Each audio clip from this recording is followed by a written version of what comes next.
Pinagpalang araw sa inyong lahat mga kabangers at mga kayanggaw, lalong-lalo na sa ating idol na si Kabanong. Masugid at isa talaga ako sa mga taga-subaybay ng mga aswang stories nyo dito sa YouTube. Gusto ko lang pong i-share sa lahat ng mga katulad kong tagapakinig ang aking karanasan noon. Halos 10 taon na ang nakalilipas. Kakagraduate ko lang noon bilang journalism student. At bilang intern sa pinapasukan kong news company ay naroon yung kagustuhan ko na makilala agad at makapaglabas ng isang mabigat at pag-uusapan na balita. Kumbaga sa term natin ngayon ay yung multi-trending. Kaya naman po Kabanong, noong may binigay sa akin ng senior ko na isang scoop na balita na gusto niyang i-handle ko, hindi na ako nagpatumpik-tumpik pa. Kagad ko yung tinanggap ng walang pagdadalawang isip. Naisip ko kasi na baka ito na ang break ko. Hindi naman po masamang mangarap, hindi ba? Palagi ko kasing itinatanim sa utak ko ang sinabi ng namayapa kong tatay, na kapag may dumating na oportunidad sa ating buhay, i-grab kagad natin. Dahil katulad na rin ng sinabi ng isang rapper na opportunity come once in a lifetime. Kaya G lang ako ng G Kabanong. At hindi ko rin akalain na sa pag-oo ko pong yun ay mangyayari ang isang bagay na hinding-hindi ko makakalimutan hanggang sa aking pagtanda. Ako nga po pala si Lord. 30 anyos na ngayong taon, kasal at meron ng isang anak. Kabanong, mga kabangers at mga kayanggaw, ito ang aking kwento. Pero bago tayo magsimula, kung maaari sana'y pindutin niyo muna ang subscribe button kung bago pa lang kayo sa channel nating ito. Mag-subscribe na rin po kayo sa iba pa nating mga channel na ang Pamela Clamil at Kabanong version 2.0.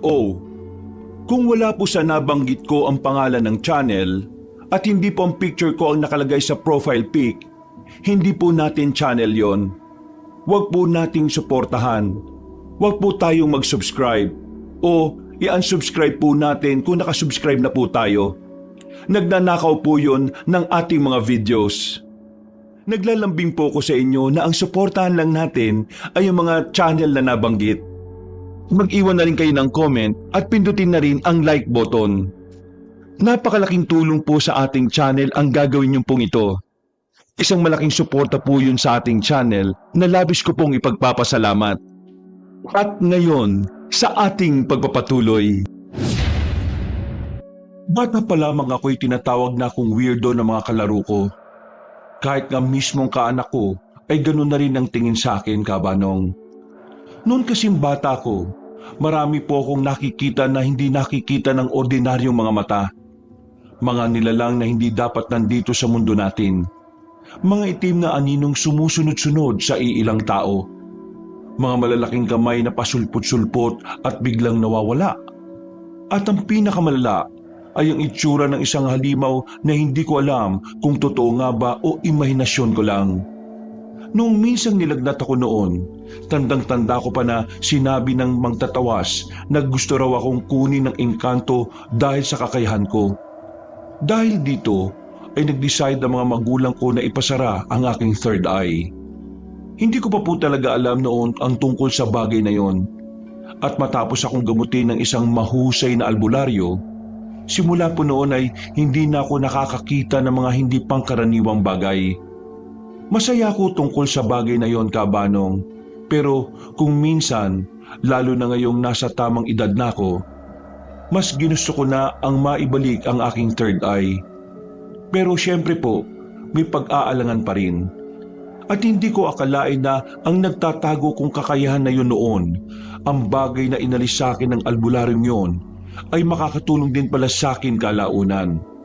10:30 ng gabi, pauwi na ako galing sa birthday ng katrabaho kong si Lino. Pagdating sa kanto ng aming lugar, ay naglakad na lang ako papasok dahil wala na ang mga tricycle ng ganoong oras. Pagdating ko sa madilim na iskinita, napahinto ako saglit. Pinagmasdan ko ang nag-iisang poste na pinakagitna ng daan. Aandap-andap kasi yun, kaya napa-sign of the cross pa ako. Kaya ayaw kong umuwi ng ganitong oras eh. Ang kulit kasi nitong sila Lino eh. Tapos, hindi naman pala ako ihatid pa uwi. Ay nako, reklamo ko ng reklamo. Ginusto ko rin naman to. Nagtuloy-tuloy na ako sa paglalakad hanggang sa makarating sa gitna ng iskinita. Pagtapat ko mismo sa posing may aandap-andap na ilaw, ay bigla naman yung namatay at hindi na sumindi pa. Dahil dito ay binalot ng kadiliman ang buong lugar. Binuksan ko kagad ang cellphone ko at ginamit ang torch. Hanggang sa biglang magkahula ng aso mula sa hindi kalayuan. Nagpatuloy naman ako sa paglalakad hanggang sa makaalpas sa madilim na iskinita. Nang paliko na ako ay may bumungad na matandang babae sa akin. Maliit lang siya at alam kong hindi siya taga rito sa amin. Matalim siya kung makatitig. May bitbit na sirasirang tungkod na mahina niyang hinampas sa daan habang nakatitig sa akin. Magandang gabi po. Ano maganda sa gabi? Kundi ko naman siya katabi. Ay, hala, humugot pa si Lola. Bakit mo pinasara ang ikatlo mong mata? Po? Ikatlong mata? Ako po si Vincent ng Ghost Fighter. Kailangan mong mabuksan ulit ang ikatlo mong mata. Magagamit mo yan sa paparating na panganib. Mawalang galang na po, Lola. Kailangan ko na pong umuwi eh. Bago ko pa matapos ang pagsasalita, ay kumapit siya sa mga braso ko. Sinubukan kong piglasin ang kamay ko, pero nagulat ako dahil para yung kamay ng maskuladong lalaki. Nang mapatingin ako sa kanya, ay tila mas lalong tumalim ang kanyang mga mata. Hanggang sa mas lalo pang humigpit ang pagkakakapit niya sa mga braso ko. Doon na ako nagsimulang kabahan, Kabanong, kaya malakas kong piniglas ang kamay niya. Kasunod ng pagtulak ko sa kanya, napatras ako at napasandal sa isang gilid. Pagkalaon ay muli na namang nagkahula ng mga aso mula sa hindi kalayuan. Hanggang sa meron ng umalulong. Ramdam ko ang pagtayuan ng mga balahibo ko sa katawan, kaya takot akong napaiyak sa sarili. Sumipat-sipat ako sa paligid pero hindi ko na nakita pa ang misteryosang matandang babae. Lumingon din ako sa pinanggalingan kong iskinita pero wala rin siya roon. Nang mapagtanto kong tila hindi normal ang pangyayari ay tumakbo kagad ako palayo roon. Pagdating ko sa tapat ng bahay ay pawis na pawis ako at hingal na hingal. Ano yung nangyari? Multo ba yung nakita ko? Pero hindi. Mainit yung kamay niya. Anak lang. Mas lalo kong nangilabot matapos makita ang kaunting bakas ng kamay niya sa braso ko. Dali-dali akong pumasok sa loob ng tinutuluyang kong bahay at nagdasal bago matulog. Pinilit kong kalimutan ang lahat ng nangyari. Matagal ang naging proseso bago ko dalawin ng antok. Hanggang sa tuluyan na ring nawala sa isip ko ang nangyari. Kinabukasan, nakakalimutan ko na ang lahat ng nangyari nung gabi. Maganda ang bungad ng araw ko matapos makatanggap ng magandang message mula sa aking senior. Simula pa lang nang pumasok ako sa kumpanyang pinapasukan ko, ay ito na talaga ang pangarap ko. Katulad ng ibang aplikanteng katulad ko. Masayang-masaya talaga ang puso ko dahil isa ako sa napili at napagkatiwalaan sa ganitong may kabigatang trabaho. Nakangiti pa ako noon habang pumapasok sa loob ng opisina ni Mrs. Pam dahil first time niya akong ipatawag ng solo lang. Umupo ako sa may harap ng lamesa habang siya naman ay nakaupo sa swivel chair niya at nakatingin ng diretso sa akin. Walang nagsasalita sa amin at nagulat ako nang may isa pang dumating. Ang kinikilalang terror na si Mr. Valdez. Pasensya na po sa description ko pero kirat ang kaliwa niyang mata at medyo malusog siya. Bukod dito ay seryosong-seryoso ang kanyang mukha. Itong dahilan kaya wala halos na kumakausap sa kanya. Habang pinagmamasdan ko siyang lumalapit sa amin, nakaramdam na kagad ako ng kaba. Alam ko na ang mangyayari at hindi ko naman kasi akalain na hindi pala si Miss Pam ang kakausap sa akin kundi si Mr. Valdez. Tumayo kagad ang aking senior at inabot ang folder kay Mr. Valdez. Pagkatapos ay ngumiti siya sa akin bago magpaalam sa amin. Sinundan ko pa siya ng tingin hanggang makalabas ng office. Sa totoo lang, Kabanong, gusto ko na nga sanang sumunod kay Miss Pam palabas pero natatakot din ako sa aura ng superior na nasa likuran ko. Ano? Tititig ka na lang dyan sa pinto, Mr. God? Sorry po, sir. Bakit ka nagsosorry? May ginawa ka bang kasalanan sa akin? Ho? Ano yun, sir? Huwag ka nagang mataranta, Mr. God. Dahil hindi naman kita kakainin eh. Ayusin mo muna sarili mo bago tayo magsimula sa usapan. Opo, noted on this, sir. Are you ready to hear the good news? Yes, sir. Say it bolder and louder. Sir, yes, sir. That's the spirit. So, may idea ka na ba from Miss Pam? Kung bakit kita pinatawag dito, Mr. Lord God? Actually, sir, wala po talaga akong idea pa eh. Oh, I see. Ganito kasi yan. Humingi ako sa kanya ng tulong para sa project na gusto ko. At nirecommend ka niya. Malaki ang tiwala ko sa senior mo, kaya huwag mo siyang bibiguin, okay? Yes, sir. I won't let you down. Mabuti na yung nagkakaintindihan. If you don't mind, sir, may I ask kung ano ba yung pag-uusapan natin? Meron akong magandang proposal sa iyo, Mr. God. Ano po yun, sir? Actually, para kay Miss Pam talaga tong trabaho. Pero yun nga, nag-giveaway na siya sa mga baguhan. And like what I've said earlier, ikaw ang number 1 sa recommendation niya. Dahil naniniwala siya, katulad ko, na kayo mga baguhan ang magpapatuloy ng mga nasimulan namin bilang inyong mga senior at superior niyo. So I have this proposal. Meron akong isang article na gusto kong i-handle mo. It's an interesting story, by the way. Talaga, sir? Ako po talaga mismo? Yes, ikaw mismo. Bakit? Ayaw mo? Let me know. Kung ayaw mo para hindi na humabang discussion natin. Hindi. Gusto ko, sir. Bilang isang intern po, nakakatuwa na malaman at marinig galing sa inyo na superior at kay Miss Pam na senior ko na pagkakatiwalaan niyo ako sa ganitong klaseng project. It's an honor, sir. It's really an honor po talaga. Sorry kung medyo exaggerated pero na-excite lang talaga ako. Well, good to know. Pwede na ba akong magpatuloy? Yes, sir. So, as I heard from Miss Pam, nakikita niya raw yung passion mo sa ginagawa mo.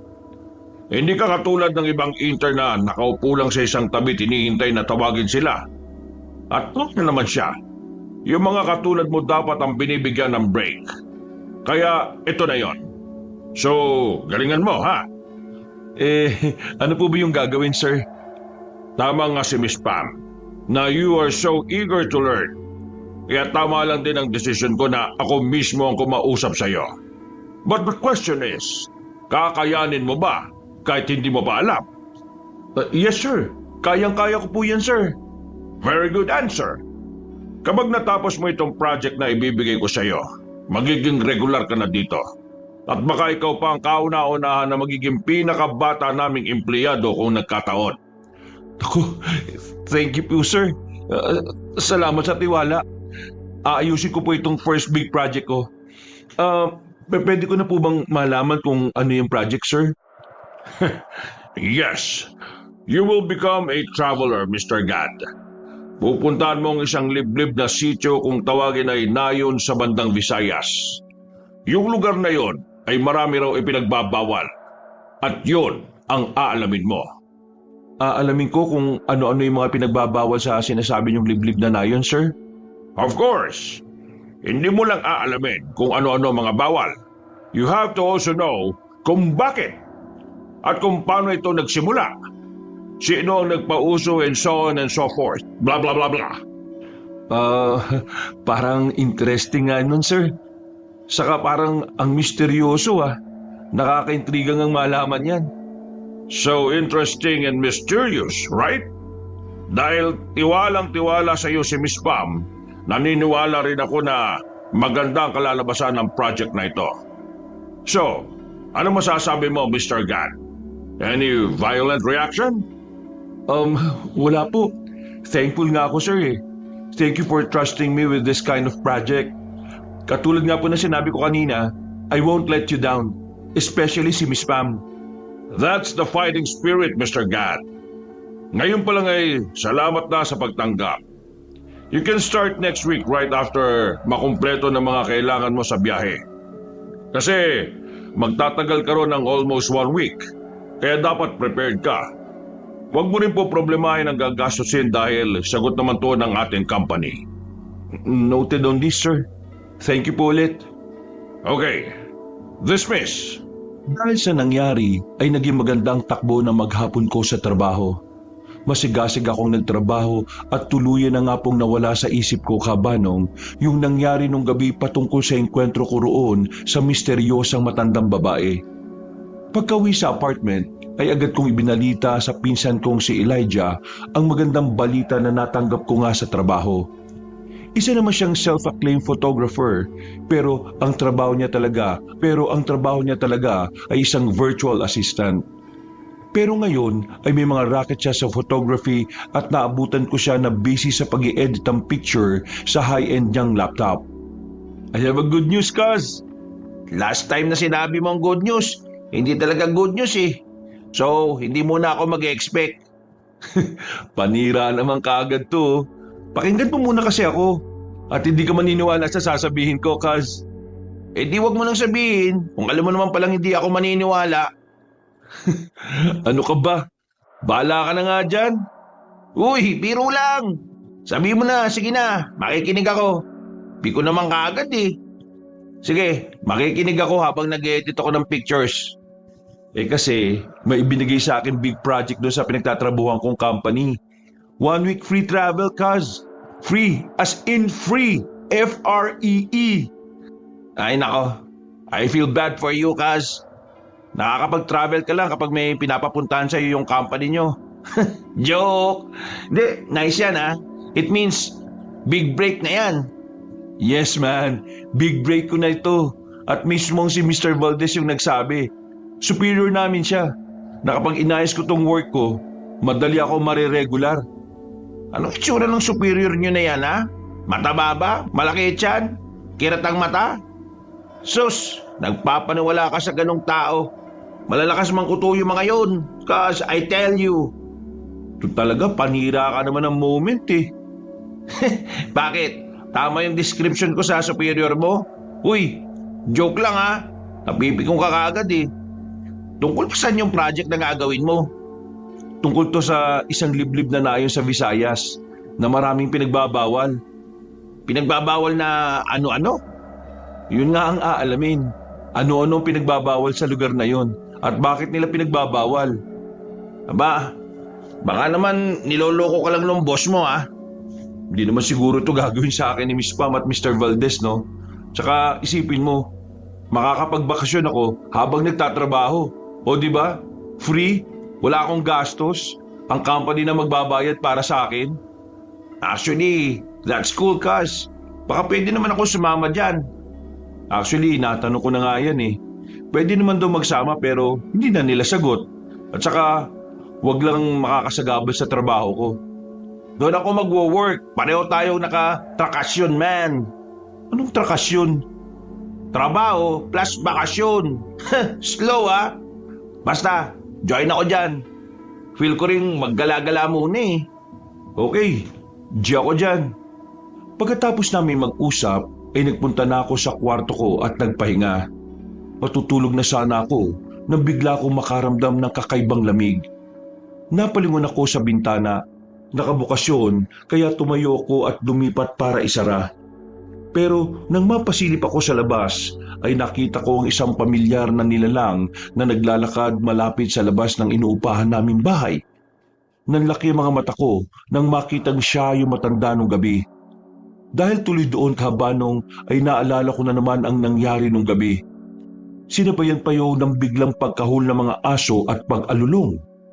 Sinara ko na lang kaagad ang bintana at hindi na pinansin ang misteryosang matandang babae.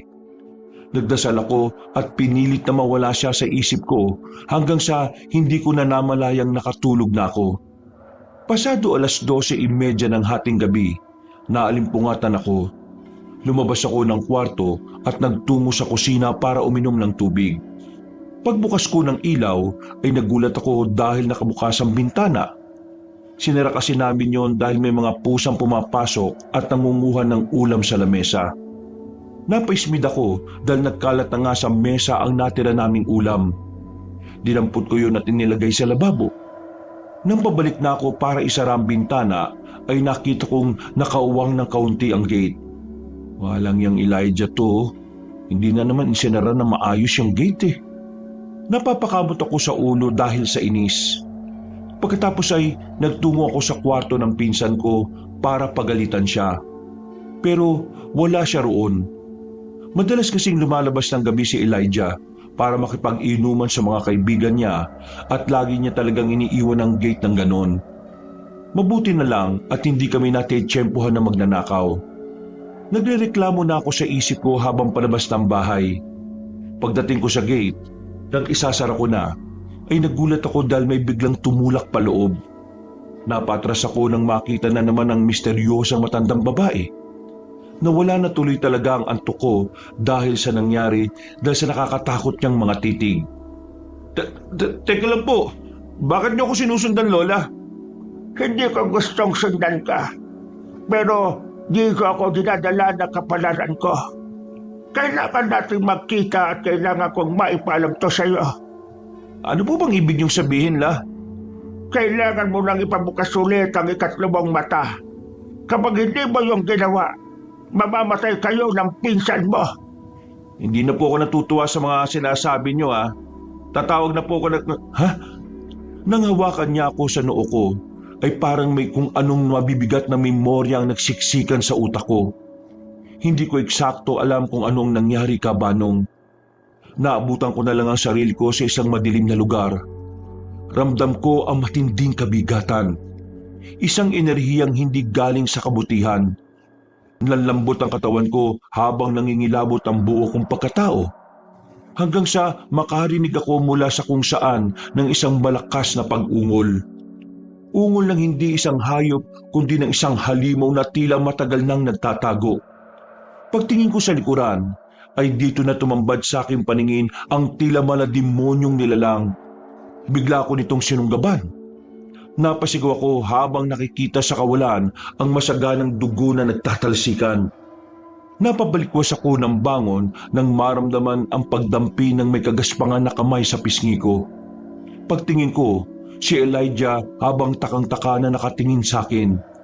Nangangamoy alak siya kaya napatakip ako ng ilong habang nagtataka rin sa mga nangyari. Doon ko lang napagtanto na sikat na ang araw. Uy, anong ginagawa mo dito sa tapat ng gate? Bakit dito ka natulog, ah? Ano, lasing ka rin like me? Hindi kaagad ako sumagot. Inisip-isip ko lang ang nangyari hanggang sa maaalala ko ang misteryosang matandang babae pati ang mga ipinakita niya sa aking tila mga pangitain. Nawala lang ako sa momentum dahil biglang sumuka si Elijah sa harapan ko.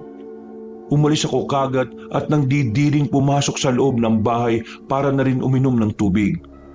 Lumabas din ako para alalayan siya dahil tila hindi na niya kaya maglakad papasok sa loob ng bahay. Paglako ng gate ay dinala ko na si Elijah sa kwarto niya at ako naman ay bumalik na rin sa kwarto ko para magpahinga. Iniisip-isip ko na naman ang nangyari nung madaling araw hanggang sa makatulog ako ng mahimbing. Natapos ang weekend, Kabanong, at katulad ng plano ay ipinaalam ko na muna kay Miss Pam at Mr. Valdez ang desisyon kong isama si Elijah sa pupuntahan kong probinsya. Mabilis naman kaming nagkaintindihan kaya tuwang-tuwa rin ako sa nangyari, lalong-lalo na si Elijah. Pagkarating sa bahay ay kaagad ko siyang kinausap patungkol sa transaksyon. Yun lang naman ang sabi sa akin eh. Basta mag-behave ka ron ha, kasi nakasalalay ang pangalan ng kumpanya namin. Umanda ka talaga sa akin kapag doon ka naglasing-lasing katulad ng mga pinaggagawa mo rito. Masyado ka naman sa akin. Don't worry, mag-behave ako. At saka, ano nang-aasahan mo sa isang liblib na nayon? Wala naman sigurong ibang pwedeng pagkaabalahan doon. Buti sana kung may mga bar doon, di ba? Kapag meron, mahirapan ako mag-behave. Hindi. Pero Promise, wala yan. Kaya trabaho tayo. Trakasyon nga, di ba? Trakasyon, trabaho plus bakasyon. Mas okay na rin yung nakakaintindihan tayo. Kesa naman magmaoy-maoy ka ron. Ay nako, iiwan talaga kita o kaya ipapakain kita sa aswang. Aswang? 20th century na, aswang pa rin, Kas. Pero sa bagay, hindi ko naman sa minamalit ang mga ganon ha. Nag-i-exist pa kaya sila? Hindi ko alam. Alam ko na. I have an idea. Bago tayo umalis, punta muna tayo kay Lolo Tikoy. Lolo Tikoy? Sino yun? Matutuwa ka kapag nakilala mo yun. Lolo siya ni Janice. At doon kasi ako palagi nagpapaalam kapag nabiyahe kami papuntang probinsya. At sino naman si Janice? Girlfriend ko. Ha? May girlfriend ka? Bakit di ko alam? Ewan ko sa'yo. Magkasama lang naman tayo sa bahay eh. Sasama nga yun sa atin. So bali, 3 tayo magpupunta ron sa sinasabi mong liblib na nayon. Okay, sige. Nawiwindang ako sa iyo kasi. O siya, sige. Daanan na lang natin yung Lolo Tikoy ng umaga bago tayo tumuli sa pag-grocery ng mga dadalhin natin sa probinsya. Noted. Magpapahinga na rin ako. Pero kakausapin ko na muna si Janice ha. Ipapakilala ko naman sa iyo yun kapag magkakasama na tayo. Abay, dapat lang. Alam mo, para tayong hindi magpinsan eh at hindi magkasama sa bahay. Hindi ko man lang alam na nagkaroon ka na pala ng girlfriend, langya ka. Puro ka kasi work eh. Ewan ko sa'yo. Bahala ka na nga dyan. Mabilis na lumipas ang oras. Dahil na rin siguro sa sobrang pagka-excite ko, hindi ko na malayang madaling araw na pero gising pa rin ako. Nagpunta ako sa kusina para uminom nang makita ko na naman ang pusa na laging nangunguha ng ulam sa amin. Sinuway ko ito hanggang sa tumakbo at tumalon sa bintana. Sinara ko rin kaagad ang bintana at muling napadungaw sa bandang gate. Nang maalala ko nangyari nung isang madaling araw, ay gumapang na naman ang kilabot sa buo kong katawan. Nagmadali ako pabalik sa kwarto at nagdasal bago matulog. Sa awa ng Diyos ay wala naman nang nangyaring kababalaghan hanggang sa sumapit na ang araw ng pag-alis naming magpinsan. Bago kami tumuloy sa supermarket para bumili ng mga kailangan namin, nagbiyahe na muna kami papunta at sinundo si Janice. Pagkatapos ay nagtuloy-tuloy na rin papunta sa bahay na sinasabi nilang si Lolo Tikoy. Naabutan namin ng matandang lalaki na nagpapausok sa labas ng kanilang bahay. Lolo, magandang umaga po. Wow, Lolo na talagang tawag niya. Parang siya yung apot, hindi ikaw ha Janice? Bumati ka rin kay Lolo Tikoy, uy, Kas. Ay, magandang umaga rin mo sa inyo, Lolo. May dala ho kami ni na Janice at Elijah na kaunting pagkain para sa inyo. Napadalaw yata kayo. Hindi ba kayo busy sa mga trabaho niya? Halina kayo at pumasok muna kayo. Mausok dito sa labas. Pumasok nga kami sa loob ng munting bahay ni Lolo Tikoy, kung saan ay agad na bumungad sa paningin ko ang mga bote-bote sa estante na may laman ng mga ugat, halaman, langis at kung ano-ano pa na ginagamit niya siguro sa panggagamot.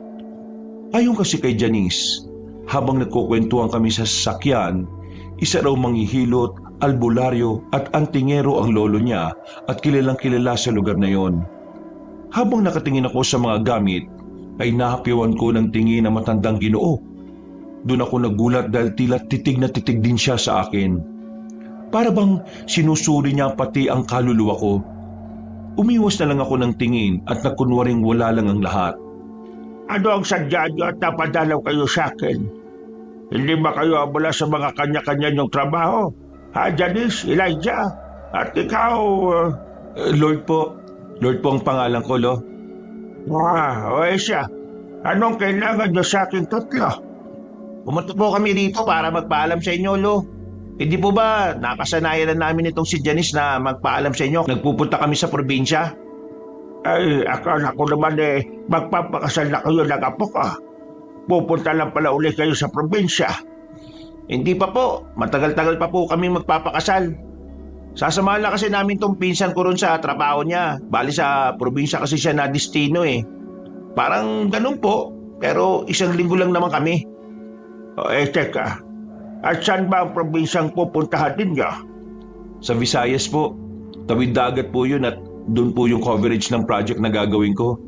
Katulad po ng narinig nyo, mga 1 linggo po siguro kami na mamamalagi doon ni Janice at Elijah. Hanggang sa makakuha na po ako ng sapat na information sa lugar na yon.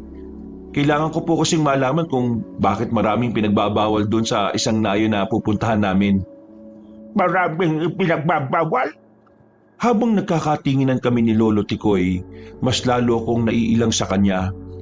Hindi ko lang ipinapahalata sa dalawa kong kasama dahil ayaw kong magkaroon ng hindi pagkakaunawaan. Ramdam ko na merong gustong ipahiwatig sa akin na matandang lalaki. Kabanong, ramdam ko na merong gustong ipahiwatig sa akin na matandang lalaki, Kabanong. Pero pinipilit kong maging kalmado ng mga oras na yon. Sinikap ko pa rin makipag-usap ng maayos kahit hindi na talaga ako komportable. Lolo Tikoy, may problema po ba? Sigurado ba kayong ligtas ang lugar na yan? Po? Ano pong ibig niyong sabihin? Ang ibig kong sabihin ay baka hindi ligtas ang lugar na yan. Marami na akong alam sa lugar na yan na maraming pinagbabawal. At kapag ganon, siguradong may sinatagong lihim ang lugar na yon. Yun nga po ang catch doon, Lo. Ang ibig ko pong sabihin yung exciting part sa trabaho nitong pinsan ko. Ang angas po no? Excite, angas. Magiging maangas ka pa kaya kapag nakatagpo ka ng hindi pangkaraniwan sa lugar na yon. Lolo naman, biro lang. Ano pong klase yung hindi pangkaraniwan? Katulad ng aswang. Ho? Aswang ho? Aswang. Kalimitan sa mga nayon o baryo na marami ipinagbabawal ay naglipa na mga ganong uri na kampo na kadiliman. Lolo naman talaga Huwag niyo naman po kaming takutin ni Janice at Lord sa mga ganyan-ganyan. Hindi ko kayo tinatakot. Binibigyan ko lang kayo ng ideya sa maaari niyong makadaupang palad sa lugar na yon. Lalo na at mga dadayo lang kayo. Kaya may mga pinagbabawal sa lugar na pupuntahan ninyo. Ibig sabihin ay meron silang mabigat na mga dahilan. Kaya nga po yun ang aalamin nitong pinsan ko Ang astig nga po talaga, di ba? Para siyang mag-aala Detective Conan. Nagpatuloy pa sila sa pag-uusap ni Elijah, pero hindi na ako sumabat pa at hindi ko na rin masyadong pinakinggan ang pangungulit at pagbibiro ng aking pinsan, Kabanong. Ina-analyze kong mabuti ang mga sinabi ni Lolo Tikoy dahil tama naman siya. Hindi namin alam kung sino-sino o ano-ano ang makakasalumuhan namin sa liblib na lugar na yon. Sa lalim ng iniisip ko, ay nauwi na naman tuloy ako sa pag-alala sa misteryosang matandang babae. Katulad kasi ni Lolo Tikoy, tila nag-iiwan din kasi ang taong yon ng babala sa akin. Naudlot lang ako nang makitang may inabot na sa amin ng matandang lalaki. Isa itong kakaibang uri ng kwintas dahil ang mismong pendant nito ay parang maliit na bote. Tapos ang chain naman nito ay yung simpleng itim lang na panali para talaga sa mga kwintas. Sa loob ng nasabing bote ay may kulay dilaw na likido na hindi ko alam kung ano. Kung hindi kayo magpapapigil, eto, tanggapin nyo na lang to. Ano po ito? Importante ang kwintas na yan at ako mismo ang gumawa. Yung nasa loob ng bote ay isang klase ng langis na panghudyat sa mga hindi pangkaraniwan sa paligid. Isuot nyo yan pagpunta nyo roon sa sinasabi nyong layon para mahudyatan kayo kung ang mga nilalang na hindi pangkaraniwan ay nasa paligid. Katulad po ng aswang? Tama. Ang mga aswang ay katulad lang din natin. Nasa nyo silang tao kaya mahirap mong malalaman kung sino nga ba talaga ang nasa harapan mo. At ang kwintas na yan ang tutulong sa inyo para makilala sila. Ano naman po yung magagawa ng kwintas na to, Lolo? Kukulo ang langis sa loob ng bote na yan kapag may mga aswang sa paligid ninyo. Mararamdaman nyo naman na nag-iinit ang bote kapag malapit na kayo sa panganib. O kung aatake na ang aswang sa inyo, bibigyan kayo mismo ng kwintas ng hudyat sa mga pwedeng mangyari. Huwag niyo pong mamasamay ng tanong ko, Lo. Pero, totoo po ba ito? Sa palagay ko, Sa inyong tatlo ay ikaw ang mas nakakalam kung totoo yan o hindi. Pero ako na magsasabi sa inyo, subok na ang panghudyat na yan. Kaya katulad ng sinabi ko kanina, isuot nyo yan kagad pagdating doon at huwag niyong tatanggalin kahit sa pagtulog. Paano naman po kung biglang kumulo? Di merong aswang. Napaka-state to the point naman ng sinabi nyo, Lo. Hindi ko alam kung nananakot ba kayo o ayaw nyo lang talaga kami papuntahin doon. Kung ako ang tatanungin, ayaw ko kayong pumunta. Pero hindi ko naman hawak ang desisyon ninyo. Ngayong may ideya na kayo kahit papaano, nasa inyo pa rin naman kung tutuloy kayo o hindi. Marami-rami pa rin kaming pinag-usapan. Pero yung mood ko ng mga oras na yon, Kabanong, ay parang kakaiba na. Nagdadalawang isip na kasi talaga ako kung tutuloy pa ba o hindi. Ayaw kong ma-let down si Miss Pam at Mr. Valdez. Pero natatakot na rin naman ako pagkatapos ng mga sinabi ni Lolo Tikoy. Pero for the sake ng big break na naghihintay sa akin, itinuloy ko pa rin kahit kakaiba ang pakiramdam ko. Nakita ko nga rin ng magjowa na parang pinag-uusapan ng tungkol doon. Si Elijah kasi halata na medyo natatakot din kaysa sa kanyang girlfriend na mukhang adventurous. Pagkagaling ko sa banyo, habang abala sila, nagulat ako nang lumapit si Lolo Tikoy at kinalabit ako sa likuran. Kamuntikan pa nga akong matumba pero nakahawak ako sa gilid ng pintuan. Ay, kayo po pala, Lo. Okay ka lang ba? Opo. Bakit nyo naman po naitanong? Mas makakatulong sa lugar na pupuntahan nyo kung ibabalik mo ang sarili mo sa dati. Ho? Ano pong ibig niyong sabihin, Lo? Katulad noon, mas okay kung hindi mo na lang sila nararamdaman. Iba pa rin kapag nakikita mo sila. Gusto mo ba nagisingin ko ulit ang ikatlumang mata? Po? Kunin mo tong maliit na karapon. Kung desidido ka na, pwede mo yang inumin anumang oras mong gustuhin. At kapag naubos mo yan, magigising na ulit ang ikatlumang mata. Yung mga nakikita mo nung bata ka, makikita mo na ulit sila ngayon at hindi mo na lang mararamdaman. Sa totoo lang, hindi naman dapat natin kinatatakutan ng pagkakaroon ng ikatlong mata. Dapat ay sinasanay natin ang ating sarili at iniensayo patungkol dito. Dahil malaki ang tulong nito sa ating pagkatao. Hindi yan ibinigay sa iyo ng may kapal ng wala lang. Kaya gamitin mo. Kas, ang tagal mo naman magbanyo. Tara na! Aalis na tayo dahil mamimili pa tayo. Yumukod na lang ako kay Lolo Tikoy at kaagad tumalikod.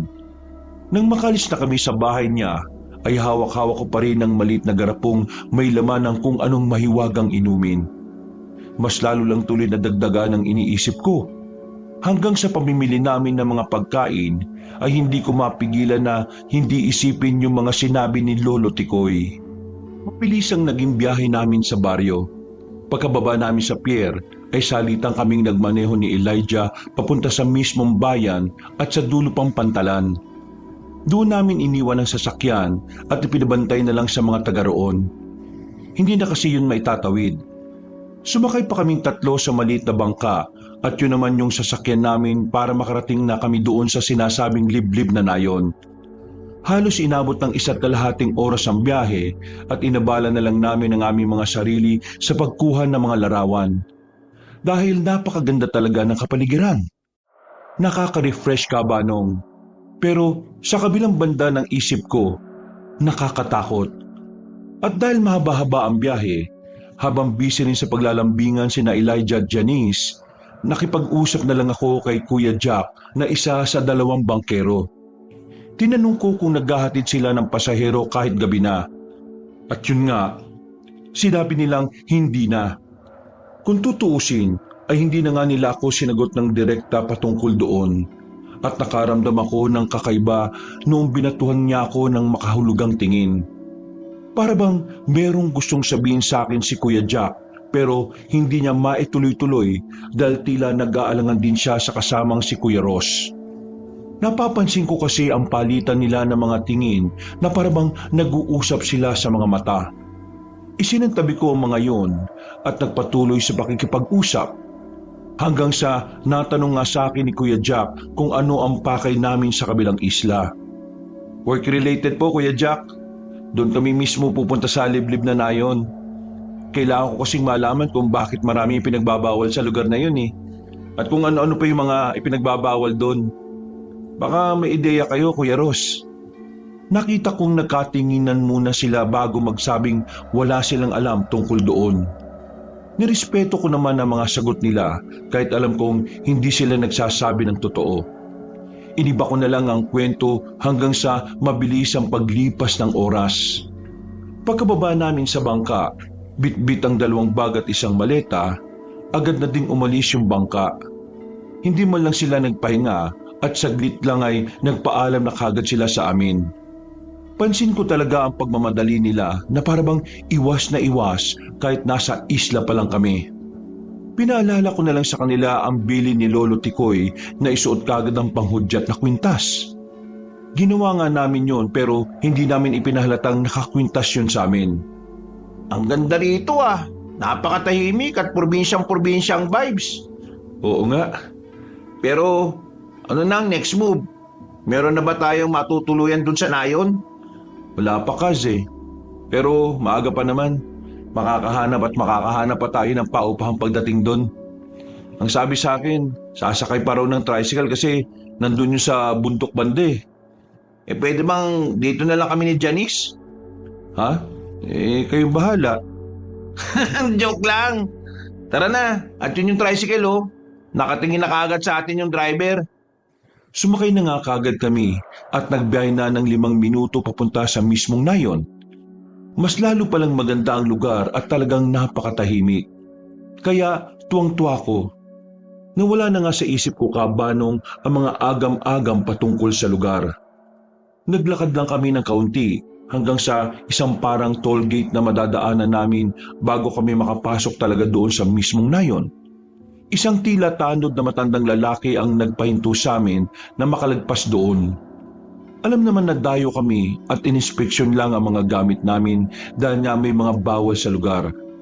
Nagkatinginan na kagad kaming magpinsan at inuna ko ng tinanong ang ginoong nagpakilalang si Mang Taher. Pero hindi niya ako sinagot patungkol sa kung ano-anong mga bawal sa kanilang nayon.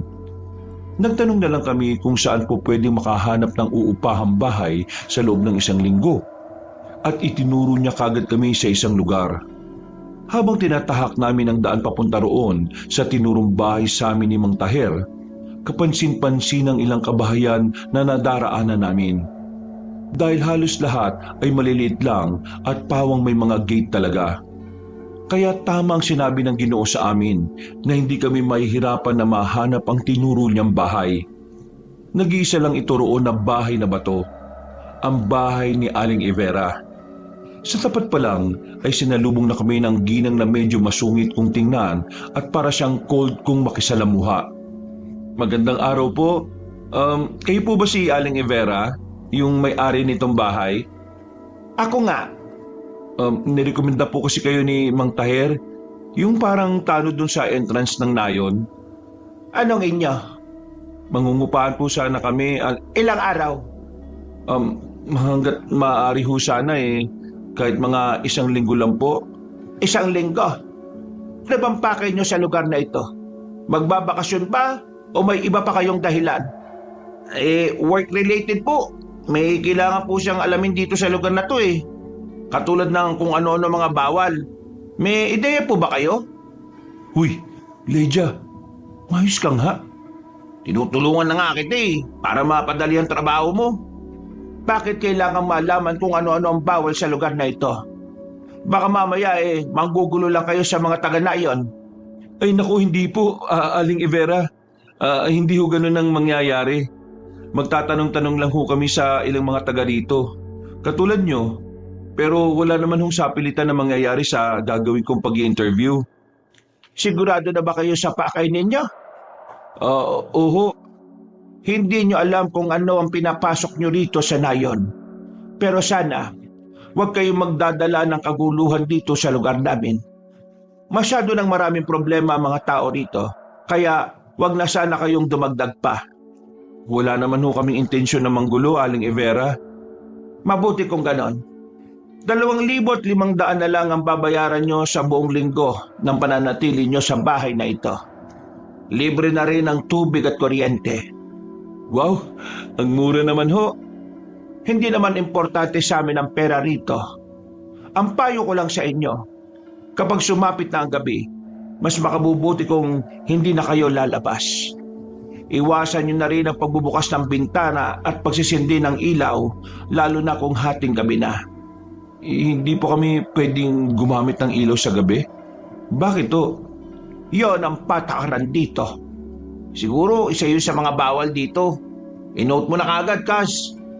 Para naman yun sa kaligtasan ninyo. Ganon kasi ang gawin namin ng mga tao dito sa Nayon. Kaya sinusunod yun ng kahit na sino rito at walang lumalabag. Mga bata man o matanda. Ang weird pero ang cool at the same time. Ano bang mangyayari kung di kami sumunod? I'm not saying na hindi kami susunod baka sakaling makaligtaan lang, ganon. Haharapin nyo ang panganib kapag sumuway kayo. Mamili lang kayo sa dalawa. Pipiliin nyo ang madilim pero mapayapang gabi o ang maliwanag pero malapit sa kapahamakan. Huwag po kayo mag-alala, Aling Evera. Susunod ho kami. Pangako po. At pasensya na kayo dito sa pinsan ko Mabutit nagkakaintindihan tayo. Sige po, salamat po. Bukas ko na lang kukunin ang bayad sa inyo para sa upa. Magpahinga na muna kayong tatlo. At kung maaari din sana'y magsarado kayo ng maigi lalo na ng pinto at mga bintana. Siguraduhin yung nakalock ang mga ito. Huwag na huwag niyong iiwan na bukas ang kahit na alinman sa mga yan, lalo na kapag gabi na. Kung may marinig man kayo sa labas, ay huwag niyong papansinin. Huwag na kayong maging mausisa kapag lumubog na ang araw. Opo, sige po. Naintindihan po namin. Uulitin ko. Manatili kayo sa loob ng bahay na ito sa pagsapit ng dilim. Sundin niyo ang mga sinasabi ko at hindi kayo mapapahamak sa loob ng 1 linggong pananatili niyo rito. May mga tanong pa ba kayo? Wala na po. Kung ganun aalis na ako. Magkita na lang tayo bukas. Pag-alis ni Aling Evera, nagkatinginan na lang kaming tatlo. Kabadong-kabado talaga ako pero nang makita kong nagtatawanan sina Elijah at Janice ay napakunot na lang ako ng noo. Ginagaya-gaya pa kasi nila ang ekspresyon ng mukha ng ginang kanina. Napailing na lang ako sa kanila, Kabanong, at pinilit na mag-relax. Naganda na kami para sa hapunan at dahil nga sa hindi po pwedeng gumamit ng ilaw sa gabi, 5:30 pa lang ng hapon ay kumain na kami ng hapunan. Hindi na rin ako lumabas at nag-ready na lang ng mga kakailanganin ko bukas. Maya-maya pa, habang sumasapit ang dapit hapon, napasilip ako sa bintana. Pinagmasdan ko ang ilang bahay na kita mula roon. Napansin ko ang ilan ay nagsasara na nga ng mga bintana katulad ng sinabi kanina ni Aling Evera. Nang magawi ako sa kabila, nakita ko sa bakuran sina Elijah at Janice na naglalampungan na naman. Napakunot na lang ako ng noo at saka isinara ang bintana at kinandado bago hawiin paloob ang kortina. Lumabas ako para sitahin ang dalawa. Ilang minuto na lang kasi ay mag-aalas 6 na ng gabi. Uy! Elijah! Pumasok na kayo dito. Papalubog na yung araw Gusto pa nga namin magtambay sana Kahit ilang minuto lang naman. Narinig niyo naman yung sinabi ni Aling Evera, di ba? Makinig na lang tayo. Hindi ko na natapos ang pagsasalita dahil mula sa hindi kalayuan ay nakarinig na kami ng malakas na huni ng kung anong hayop. Nagulat kaming tatlo kaya dali-dali kaming tumakbo papasok sa loob ng inuupahang bahay.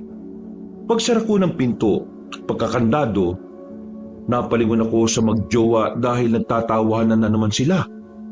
Anong nakakatawa? Ang kulit kasi ng mga reaksyon nating tatlo Ano kaya yung tunog na yun, no? Hindi naman siya nakakatakot. Actually, nakakagulat lang. Mukhang malaking ibon lang yun Sa mga ganitong probinsya kasi, uso talaga yung mga yan. Pakicheck nyo nga ng mabuti kung nakakandado yung mga bintana lalo na sa kwarto nyo At saka, huwag na kayong gagamit ng ilaw Yung cellphone nyo na lang ang gamitin nyo para hindi malakas. Yes po! Tara na, love. Nagtuloy-tuloy na sila at ako naman ay pumasok na sa kwarto ko.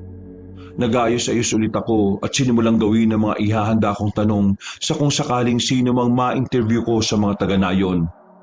Dahil madilim, ginamit ko ang cellphone. Hanggang sa maya-maya ay nakarinig na naman ako ng kakaibang huni mula sa labas. Napalingon ako banda sa bintana. Dahil malapit lang ang mesa na pinupwestuhan ko, ilang saglit lang ay narinig kong palayo ng palayo ang nasabing huni. Hanggang sa bigla itong mawala. Napakunot ako ng noo, Kabanong, at naisip kong lumapit. Pero ganun na lang ang gulat ko nang biglang may kumalabog sa bintana na parang may tumama rito.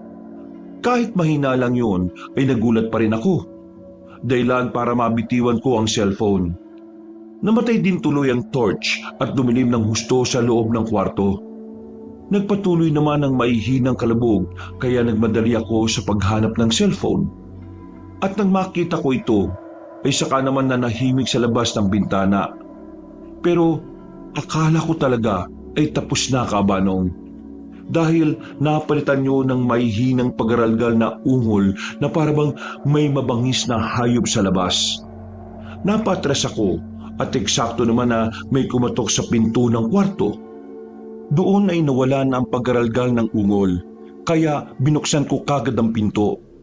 Tumambad sa aking paningin si Elijah na nakangiti. Oh, bakit? Hindi ba tayo magsha-shot-shot, Kas?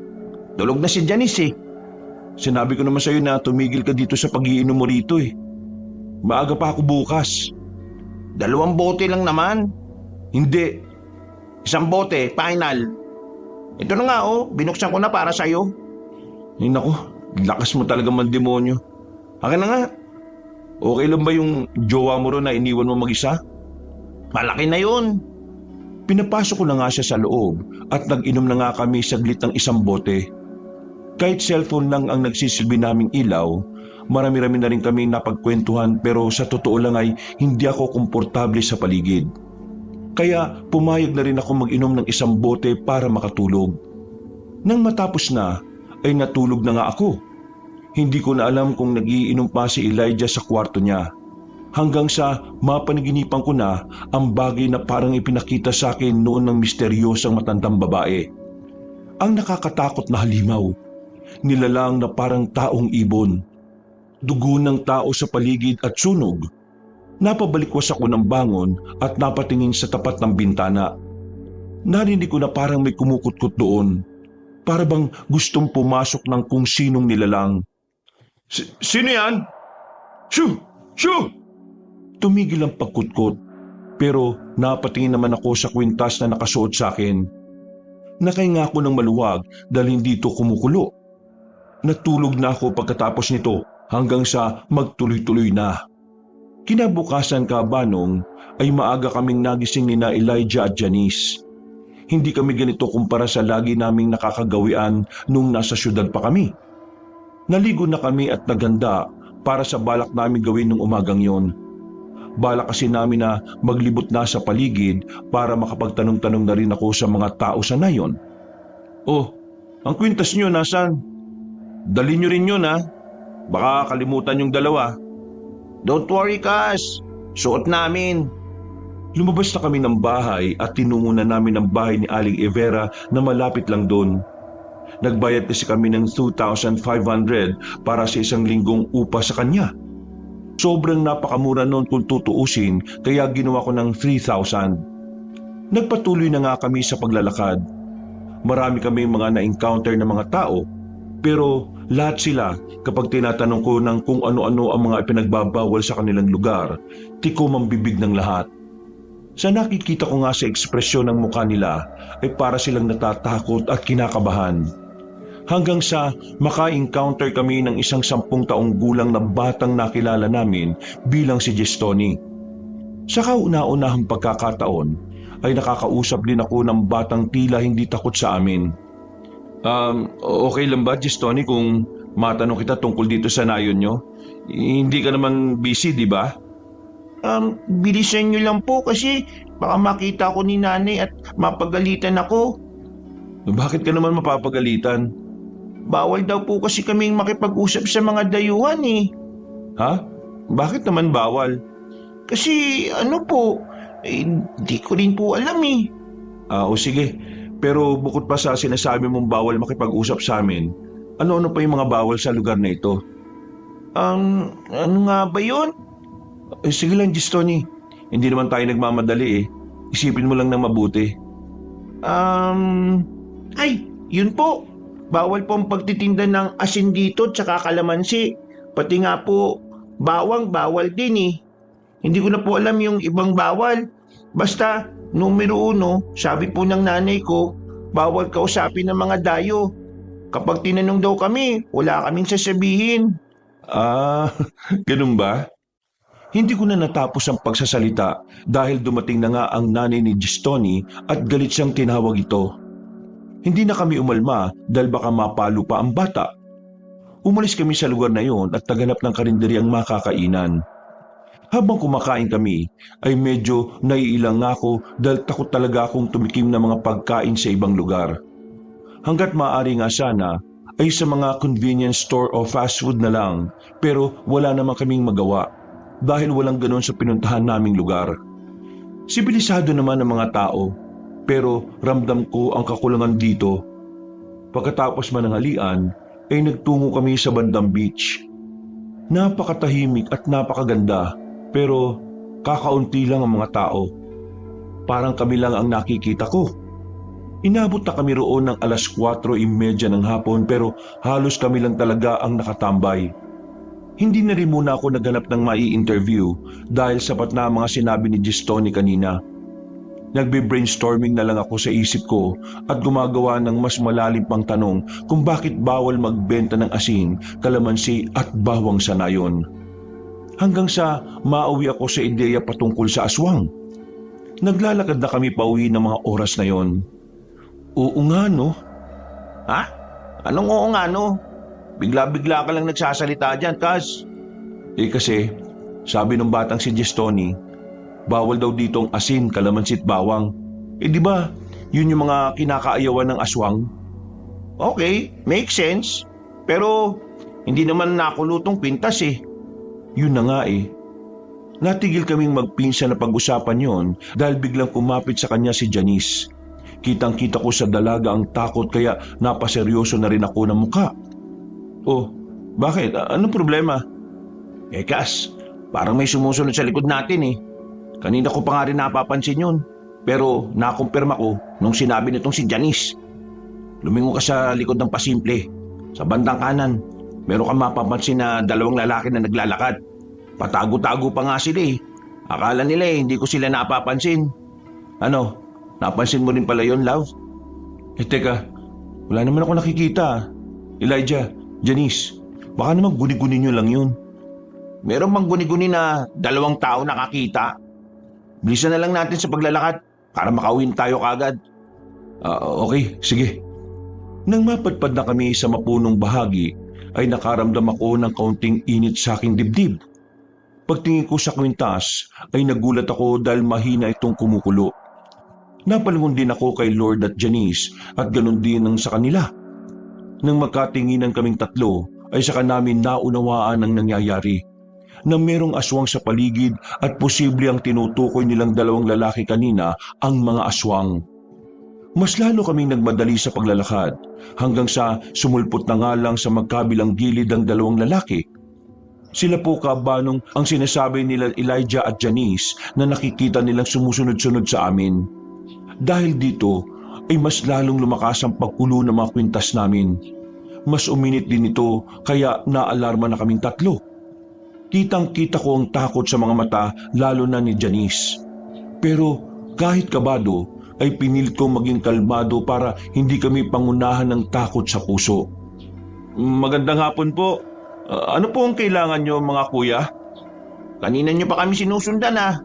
Kas, anong ginagawa mo? Nakikipagmatigasan sa mga to. Akala nila porke taga rito sila at mga aswang aatrasan ko sila. Uy, tumigil ka na muna. Ako na makikipag-usap. Pero natigilan na kaming magpinsan dahil narinig namin na pareho nang nagpapakawala ng pagralgal na ungol ang dalawang lalaki. At kahit mahina lang yun, ay ramdam ko ang tensyon sa paligid. Wala pa naman kaming kahit na anong dalang pangontra sa mga yun. Kaya kabadong-kabado talaga ako. Ang tanging dala ko lang ay ang pocket size na emergency knife at maliit na espadang krus na nakasuksok sa pitaka ko. Palagi ko yung dinadala kahit saan ako nagpupunta. Pinabasbasan ko pa ito sa simbahan kaya malakas ang pananalig kong sa pamamagitan ng mga ito ay meron akong guardian angel. Nagsimula akong manalangin sa isip habang nakatingin sa dalawang lalaki na namumula na ang mga mata. Parang anumang oras ay magpapalitan nyo na sila bilang isang halimaw. Kaya mas lalo kaming natatakot. Palubog pa naman na rin ang araw. Ilang minuto na lang.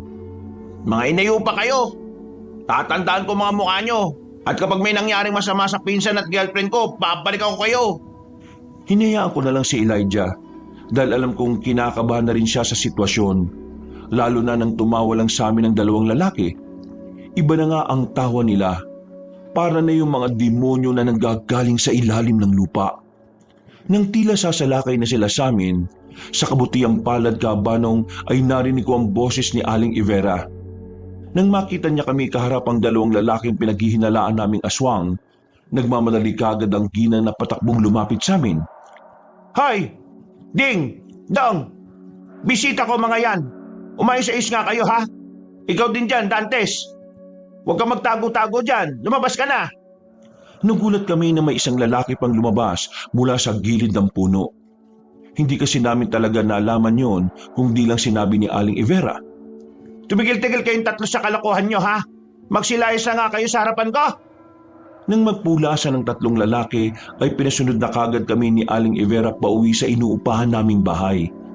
Doon ko na nakitang naging kalmado na sila Elijah at Janice. Kaya nakahinga na rin ako ng maluwag kahit na papaano.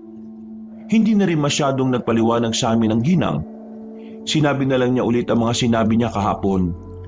Nagdagdag pa siya ng mga bilin. Katulad na lang na huwag basta-basta magbubukas ang pinto at magpapapasok ng tao. Sa pagkakataong ito ay mas sineryoso na talaga namin yon. Lalo na ngayong alam na talaga namin na may mga aswang sa nayon na yon. Mabilis na lumipas ang oras. Pagkatapos naming magapunan ay nagkanya-kanya na kami ulit. At dahil hindi ako makapag-concentrate sa pag-aayos ng mga nangyari nung araw na yon, naisipan kong maligo dahil nga masyadong malakit sa balat ang hangin sa may labas. Pagkatapos kong maligo ay magjowa naman ang sabay na naligo. Hinayaan ko lang sila. Tapos na ako magbihis at inihahanda na ang para sa article. Naghimay-himay na ako ng mabibigat na katanungan na hanggang mga oras na yon ay hindi pa rin nasasagot. Wala pa kasing matinong makausap sa nayon. Dahil sa pagkaabala, hindi ko pa pala naisuot ang kwintas nang may kumatok sa main entrance ng inuupahan naming bahay. Nagmadali pa akong lumapit sa pinto dala ang cellphone ko. Pero natigilan ako nang maalala ang sinabi ni Aling Ivera kanina bago kami alisan. Hindi ko alam kung paano may papaliwanag to. Pero sige, ganito na lang. Kapag merong mga kumatok ng kahit na anong oras, kahit umaga, tanghali o hapon, gabi o madaling araw, huwag niyong pagbubuksan kagad. Kahit boses ko pa ang marinig niyo sa labas. Magtatanong kagad kayo kung sino at kapag hindi sumagot sa loob ng 5 segundo, huwag niyong bubuksan. Po? Bakit po? Saka ko na lang ipapaliwanag. Magkagabi na, kailangan ko nang umuwi. Basta sundin niyo lang ang mga piling ko.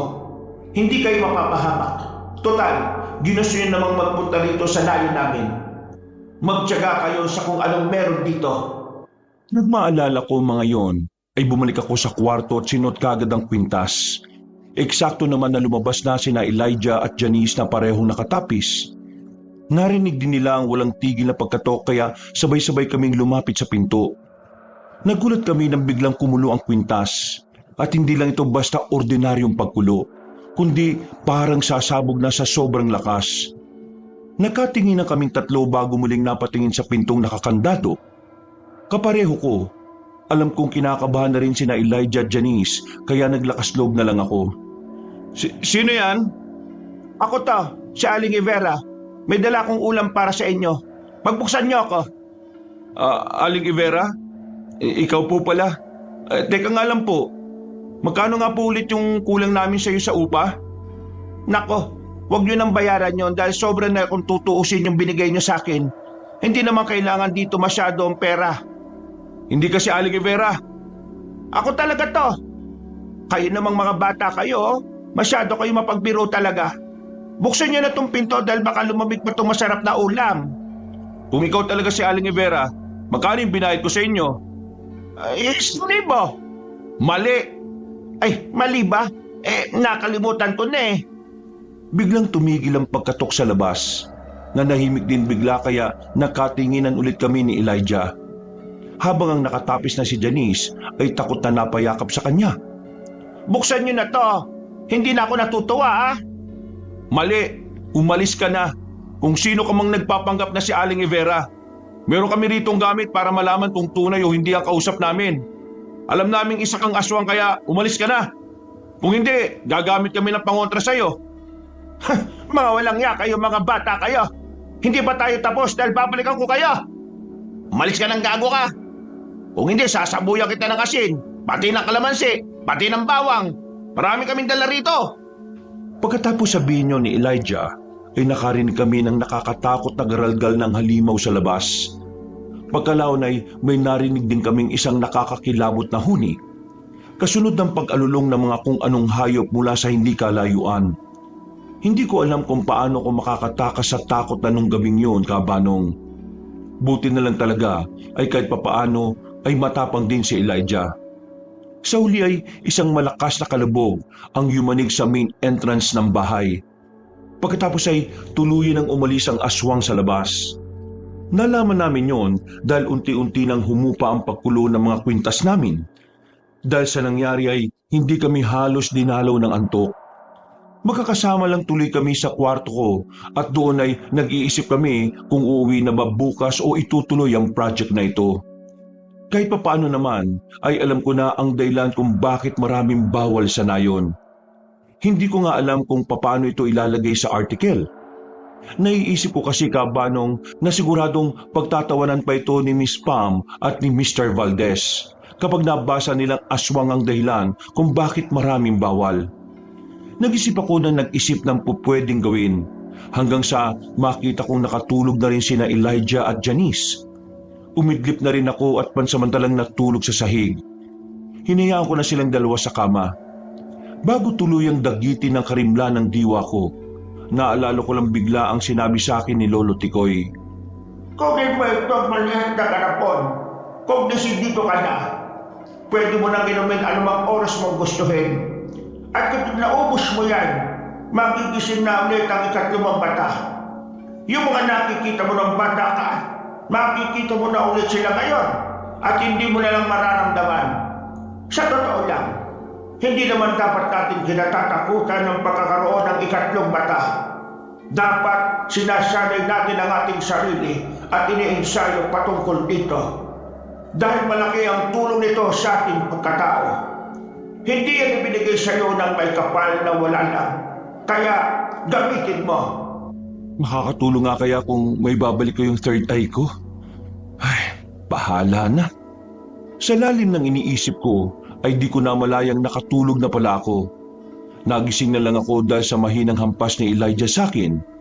At pagbangon ko, ay nagsabi na nga sila ng kanilang desisyon na uuwi na kami. Bilang respeto, Kabanong, ay sinang-ayunan ko yun. Nagpaalam na kami kay Aling Ivera at hindi na kinuha ang sobrang bayad. Hindi na rin ako nagkwento na nangyari nung gabi at maluwag naman niyang tinanggap ang pag-alis namin. Pagkatapos lang mag-almusal, ay dali-dali kaming umalis sa inuupahang bahay at sumakay ng tricycle papunta sa Pantalan. Pagdating doon, ay nagulat kami dahil sa kumpulan ng mga tao na parang nagkakagulo. Nakipagsiksikan kaming tatlo para makita kung anong nangyari. Doon nga tumambad sa aming paningin ang karumal-dumal na pangyayari. Mula sa pamilyar na bangkay ay nakita ko si Kuya Jack duguan. Halos gutay-gutay ang katawan at wala ng buhay. Bigla kong nasuka nang makita ko yun. Habang si Elijah naman ay gulat na gulat din. Si Janice ay umiiyak at yumakap sa kanyang boyfriend. Katulad ko ay takot na takot din sila sa nangyari. Narinig ko pa nga ang girlfriend ng pinsan ko na nagsabi na baka hindi na kami makauwi.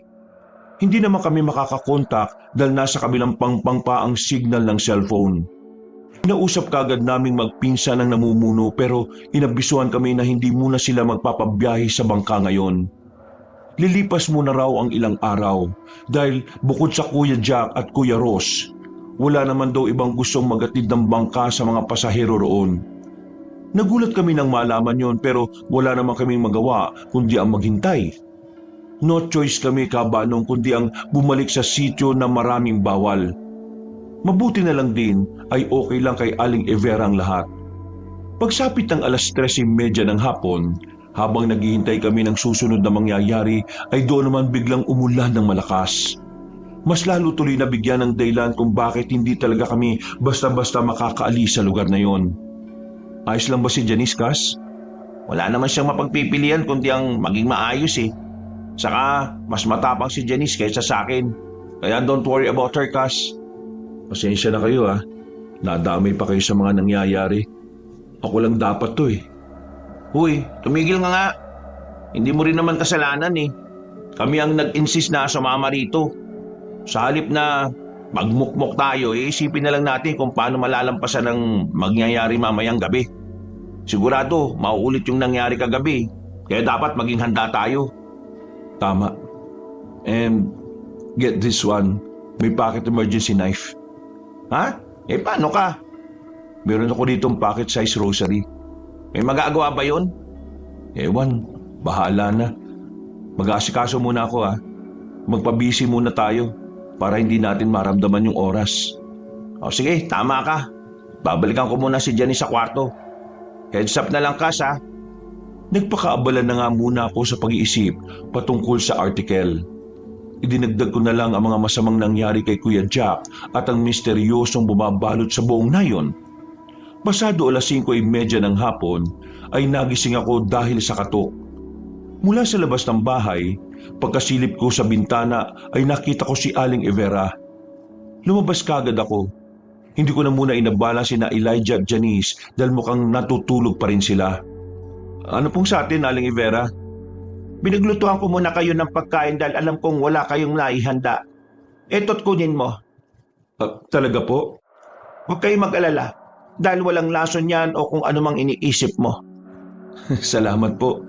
Mamaya ko na lang po ito kakainin dahil tulog pa sila Elijah at Janice. Sabay-sabay na lang kami. Ikaw ang bahala. Iinit mo na lang kung sakali. Opo.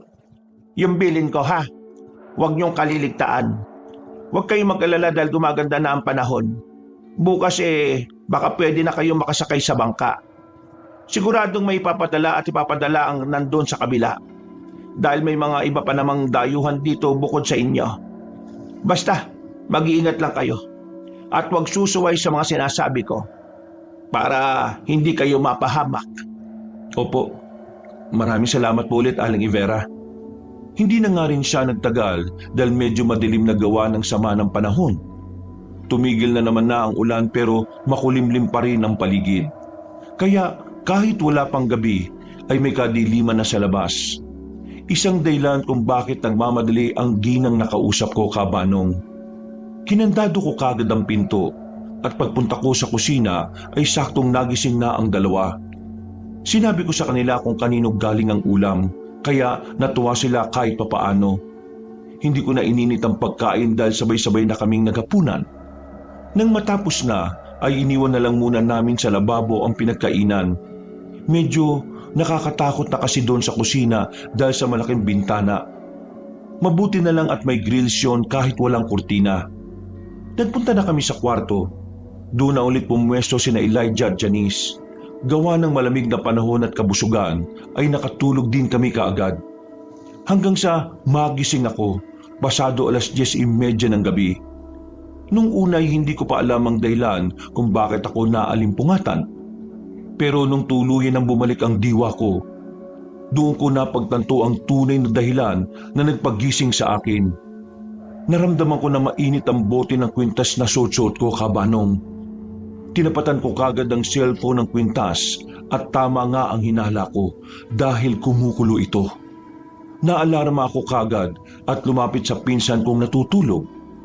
Inuuga-uga ko siya hanggang sa maalimpungatan na rin. Elijah, kumukulo yung panghudyat. Oo nga no, takte. Hindi lang kumukulo, kundi kulong-kulo. Napalingon kagad kami sa bintana. Doon ay nakakita kami ng anino pero hindi lang ito iisa kundi nasa 3 o 4 yata ang dumaan na yon. Pati mga maihinang yabag nila ay dinig na dinig namin. Dahil na rin sa sobrang katahimikan ng paligid. Nang makita kong itsura ni Elijah na natatakot, doon na rin ako nakaramdam ng matinding kaba. Kinuha ko kagad ang pocket-sized cross ko at maigpit itong hinawakan. Ang pinsan ko naman ay kinuha niya rin sa bulsa ang emergency knife na binigay ko. Pareho kaming naganda sa posibleng mangyayari. Nilapitan niya si Janice at ginising na rin para maging aware ang girlfriend niya. Pasimple akong nanalangin hanggang sa makarinig kami ng mga alulong sa labas ng bahay. Marami yon at magkakasunod. Dahilan na rin para mas lalong kumulo ang mga kwintas namin. Nagsimula nang umiyak si Janice, kaya inalo-alo siya ng pinsan ko. Ako naman ay nakaantabay lang sa bintana at pinagmamasdan ng mga aninong kanina pa pabalik-balik. Hanggang sa makarinig na kami ng mga tila nagtatawa ng malalalim na boses. Sinundan pa yun ng pagaralgal na ungol na nakakatakot talaga at makapanindig balahibo. Kabanong hindi ako tumigil sa pagdarasal, habang ang dalawang kasama ko ay nananahimik lang sa isang gilid. Diyos ko, huwag niyo po kami hayaang mamatay sa lugar na to. Ingatan mo po kami. Iligtas mo po kami rito. Paulit-ulit ko yung sinasabi hanggang sa marinig namin ang nakangingilong tunog sa bintana. Para bang merong kumukuskus ng matutulis na kuko mula roon. Sinasabayan pa ito ng nakakakilabot na garalgal na ungol na parang naaaliw dahil nararamdaman ng aming takot. At dahil sa tila nakakapasong init ng panghudyat na nakakwinta sa amin, sa sobrang kulo nito ay tinanggal na namin pare-pareho. Hanggang sa makarinig na kami na kumakatok sa main entrance. Mahina lang ito nung una, pero dahil sa hindi namin siya pinapansin, kaya tila pakabog na ang pagkatok. Naalarma kami ni Elijah, kaya napilitan kami pumunta sa sala at harapin doon ang kahit ano. Wala namang problema sa dingding dahil paderito at may kisame ang bubong. Ang ilan din sa mga bintana katulad sa kusina ay naka-grills kaya imposibleng makapasok doon. Ang tanging problema lang talaga namin ay ang main entrance door. Medyo luma na kasi yun. Pinigil pa nga kami ni Janice dahil sa takot. Naintindihan ko naman yun, Kabanong. Pero ipinaunawa namin sa kanya ang dapat naming gawin. Sumama na lang siya sa amin at 3 na kaming nagpunta sa sala. Nang naroon na kami ay tumigil ang pagkatok at pagkalabog. Tila naramdaman ng mga nasa labas na naroon na kami sa sala. Hanggang sa nagulat ako dahil merong nagsalita na pamilyar na boses sa labas. Kuya Lloyd, pagbuksan mo naman ako. Hindi na ako makauwi sa bahay dahil madilim na eh. Baka mapahamak ako dito sa labas. Gistoni? Ako nga po, kuya. Parang awa mo po, buksan mo na po itong pinto. May umahabol sa akin. Papunta po siya rito. Tanga, di mo kami manloloko, no? Alam namin ginagaya mo lang yung boses ni Gistoni. Katulad ng ginawa kagabi sa boses ni Aling Ivera. Tingin mo sa aming mga taga-syudad. Mga gonggong katulad yung mga aswang. Kuya, ako talaga to. Tumigil ka. Ilang beses na namin sinasabi sa iyo na meron kami ritong pangontra laban sa inyo. At nalalaman namin kapag may aswang sa paligid. Kapag hindi pa kayo nagsialisan, makakamataya na tayo rito. Ang galing. Pero sige nga, ilang kami nandito ngayon sa labas? Hindi ko alam, basta marami kayo. Bakit hindi ka lumabas para makita mo kung ilan kami? Ano ko, tanga? Manigas kayo mga hayop kayo, mga aswang kayo. Lubayan nyo na kami. Hindi namin kayo lulubayan. Gagawin lang namin yun kapag meron kayong isinuko sa amin na kahit isa man lang sa inyong 3. Hahagisan ko kayo ng asin kapag hindi pa kayo nagsipag-aalisan. Meron pa kami ritong bawang sa kakalamansi. Ano? Ayaw nyo pa rin umalis, ha? Huwag kayo magpatawa dahil bawal sa lugar na to, mga yan. Doon pa lang sa arko, ini-inspeksyon na kayo at kapag meron silang nakita, kukunin nila yon at itatapon sa dagat. Nang marinig ko ang salitang dagat ay biglang may ideyang nag-pop up sa utak ko. Hindi ko na inintindihan ang mga pinagsasasabi ng kung sino-sinong aswang na nasa labas. Dahil kinausap ko na kaagad ng masinsinan sina Elijah at Janice. Kailangan natin pumunta sa dagat. Nang ganitong oras? Bakit? Takot sila sa asin, di ba? Oo, anong kinalaman nun? Oo, gets ko na. Ang asin ay gawa sa pinatuyong... Dagat. Nadali mo, Kaz. Pero, gano'n tayo pupunta ron? Nakita, narinig mo naman, di ba? Marami ang aswang ngayon na nasa labas dito sa inuupahan nating bahay. Paano natin gagawin yun, Aber?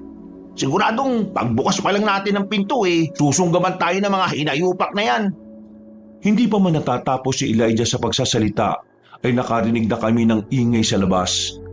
Pamilyar sa akin ang boses na naririnig kong tila nagwawala sa labas, pero hindi ko lang matandaan kung saan ko narinig.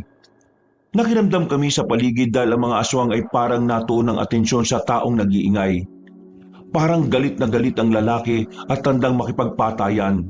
Hanggang sa pagkaraan nga ng ilang minuto ay unti-unting nawala ang init at pagkulo ng mga kwintas namin. Nagkatinginan kami ni Elijah at doon na namin naisip na iurong ang lumang sofa para iharang sa pinto. Pero bago pa namin magawa yon, ay may sunod-sunod at parang nagmamadaling makakatok na naman ang gumulat sa amin. Doon ko na hindi napigilan ng mapasigaw sa pagkabigla. Natauhan lang ako nang marinig ang pamilyar na boses sa labas ng bahay. Pinigmasdan ko ang kwintas pero hindi to kumukulo kaya nakasiguro akong totoong tao na talaga ang kumakatok sa pinto. Aling Ivera? Oo, ako ito. Magbuksan niyo ako ng pinto. Bilisan niyo habang wala pa yung mga aswang. Sige po, bubuksan ko na po. Wait lang, Kaz. Paano kung aswang na naman yan? Sigurado akong hindi. Pansinin niyo yung mga kwintas niyo. Oo nga no, hindi kumukulo. Bilisan niyo na habang may oras pa tayo. Wala na nga kaming sinayang na oras. Pagbukas ko nga ng pinto ay tumambad kagad sa aming paningin si Aling Ivera. Tila namumutla pa nga ang mukha niya at talatang takot na takot din. Pero nakakabilib siya dahil nakuha niyang lumabas ng ganong oras kahit mapanganib. Kunin niyo na ang mga gamit niyo na kaya niyo lang bitbitin. Yung mahalaga lang at sumunod kayo sa akin, bilis! Bakit po? Saan tayo pupunta?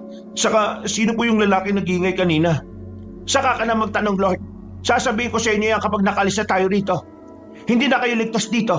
Kaya doon ko na muna kayo patutuloyin sa bahay ko. Bilisan niyo ang pagkilos bago pa sila makabalik at papatay tayong lahat dito sa labas. Opo, sige po. Natataranta na nga ang mga kilos namin ni na Elijah at Janice habang kinukuha na nga namin ang mahalagang gamit namin sa kwarto. Pagkatapos noon ay binigyan kami ni Aling Ivera ng instruction na ikandado ulit ang mga pinto ng bahay at sinunod naman namin yon. Maya-maya pa ay umalis na nga kami sa lugar na yon at sumunod na sa gitna ng bahay niya. Mabilis lang naman kaming nakarating doon. Dahil nga halos kalapit lang naman namin yung bahay na inuupahan namin. Pagpasok namin sa loob ay sobrang dilim. Nang buksan ko na ang cellphone para magkailaw, binawalan kami ni Aling Ivera. Pinusunod niya lang kami ng magkakahawak hanggang sa dinala na niya kami sa basement ng kanyang bahay. Nagulat ako dahil meron din palang mga ganong klase ng bahay sa mga probinsyang katulad nito. Kung titingnan kasi sa labas ay parang maliit lang talaga ang bahay niya at isang palapag. Nang nasa ilalim na kami ay doon pa lang siya nagbukas ng ilaw. Nagulat man ay hindi na rin kami nagtanong patungkol sa ilaw dahil may mga importanteng bagay kaming kinakaharap ngayon. Mabutit na abutan ko pa kayong buhay. Ano pong ibig niyo sabihin? Simula nang tumuntong kayo rito, target na kayo ng mga aswang na nakatira rito. Yung mga nakainkwentro niyo sa mga nakalipas na gabi, kahit nung hapon na nakita ko kayo, lahat yun ay may kinalaman sa aswang. Dahilan kung bakit maraming bawal dito sa sitio na yon. Mga walang asin, kalamansi, bawang at kung ano-ano pang pangontra. Yun ay dahil hindi lang pinamumugaran ng aswang ang lugar na ito, kundi ang namumuno rito ay mga aswang. Kung ganun po aswang din kayo? Hindi. Marami-rami pa rin kaming mga tao dito na pilit na nakikipagkasundo sa mga aswang na yon. Kung nakikipagkasundo kayo sa kanila, bakit niyo po ba kami tinutulungan? Baka kayo naman po ang balikan nila. Hindi na kaya ng konsensya ko, lalo na nung mamatay ang bangkerong yon. Si Kuya Jack po? Anak ko si Jack at asawa ko si Ross. Siya yung lalaking nagwawala kanina sa labas, yung nakikipagpatayan sa aswang. Hala ka, baka po kung mapano yung asawa niyo. Hindi ko na mapipigil pa si Ross dahil sa ginawa ng mga aswang sa anak ko. Ang tanging paraan na lang na naisip ko para makabawi sa lahat ng kasalanan ko, para maisip kong may tama akong ginawa para sa anak ko, ay ang mailigtas kayo. Kailangan nyo nang makalis dito dahil hindi kayo titigilan ng mga yon hanggat hindi nila kayo napapatay. Paano po kami makakaligtas dito kung pag-aalaga-ala mga aswang sa labas ngayong gabi? Itong underground namin, matagal tong ginawa ng asawa at anak ko. Walang nakakaalam sa lugar na ito maliban sa aming tatlo. May maliit na tanan silang ginawa hanggang dun sa tulay na malapit sa pangpang.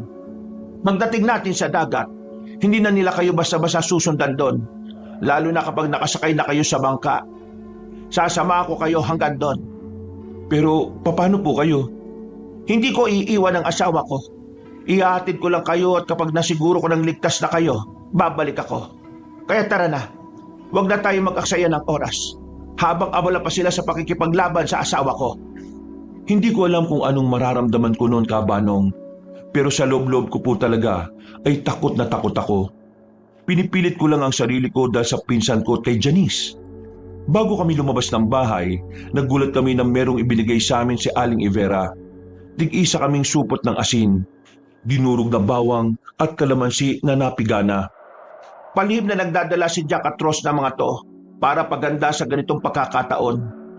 Kaya sa palagay ko, ito na ang oras para gamitin ito. Tara na! Binuksan niya ang isang maliit na pinto at mula roon ay magkakasunod kaming pumasok. Nauna siya, sumunod ako at sa likod ko naman si Janice at sa pinakaduloy si Elijah. Palud lang kami gumagapang dahil malit lang ang lagusan. Ganun pa man ay muluwag ito at kasya ang 2 tao kung tutuusin. Nagmamadali na kami hanggang sa makarating kami sa ilalim ng tulay. Nang maramdaman kong malamig na samyo ng hangin na nanggagaling doon ay nangilabot ako.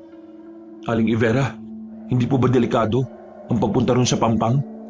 Delikado, kaya nga tayo mag-iingat. Halina kayo, lumabas na kayo at huwag na tayong gagawa ng masyadong ingay. Tinulak niya ang maliit na harang at bumungad na sa amin ang labas. Lalo kong naramdaman ang malamig na samyo ng hangin, Kabanong. Kaya mas lalo kong nangilabot at kinabahan. Dito palang nag-sink in sa akin talaga ang sinuong kong panganib. Ganito pala talaga ang buhay ng katulad kong trabaho. Bigla tuloy ako ulit nagsisisi na sana ay hindi na lang ako naghangad ng mas magandang karir. Nahanap ko nga ngayon ang pinakasagot matapos aminin ni Aling Ivera ang lahat-lahat. Pero dahil din dito ay nadamay pa sina Elijah at Janice. Kaya hindi ko po talaga mapapatawad ang sarili ko, Kabanong, kung sakali mang may mangyaring masama sa kanilang dalawa. Nang nasa labas na kami, ay ibinalik ni Aling Ivera ang harang. Pagkatingin ko'y hindi na nga halatang may lagusan doon, kaya namangha ko kahit na papaano. Ang buong akala ko ay sa mga palabas lang makakakita ng mga ganon. Meron din pala sa totoong buhay. Saan na po tayo pupunta, Aling Ivera? Sa gilid lang tayo dadaan. Bilisan nyo. Nandun pa kasi sa kabila ang mga aswang dahil doon tumakbo ang asawa ko. Katulad ng usapan namin. Magtutuloy-tuloy lang kayo at kung sakaling may makita kayong sa tingin nyo'y aswang, huwag kayong mag-alinlangan na sabuyan ng mga binigay ko sa inyong asin, kalamansi at bawang. Pagkatango ay sumunod na nga kami kay Aling Ivera. Magkakasunuran pa rin kaming lumakad, pero ako na ang nahuhuli. Nakakita na kami ng kabahayan, kaya mas lalo kaming nagmadali. Pamilyar na sa akin ang lugar na yon dahil dito namin kinausap ang batang si Gestoni. Kaya sigurado kong malapit na ito sa dagat. Habang patuloy namin tinatahak ang daan ay bigla kaming napahinto. Sa isang bahay kasi ay nakarinig kami ng malakas na hiyaw ng batang lalaki. Dahil dito ay sabay-sabay kaming nagtago sa isang gilid. Nakarinig kasi kami ng mga pagbukas ng pinto at pamilyar na boses mula sa batang umiiyak. Nagulat ako sa nakita namin dahil ang nanay mismo ni Gestoni ay hinahatak sa palabas ng kanilang bahay. Nakatali ang kamay at paa ng bata sa kahoy at yun ang hinihigit ng ginang palabas. Nay, parang awa niyo na po.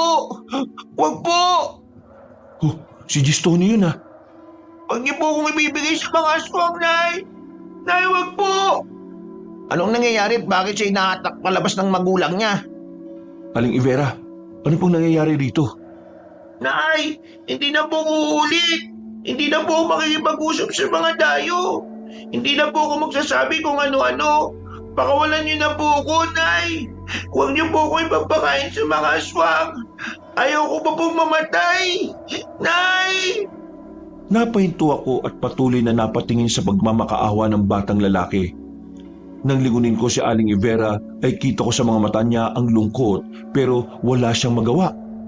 Para bang nasanay na lang din siya sa mga ganitong klase ng eksena. Aling Ivera, hindi po ba natin ililigtas si Gistoni? Kung gagawin natin yon, masasayang lang ang pagtakas natin dito. Kaya pakiusap ko lang sa inyo, huwag na kayong makialam pa sa mga taga-baryo. Pero bata po yun. Naririnig niyo naman po yung sinasabi niya, di ba? Nagmamakaawa siya.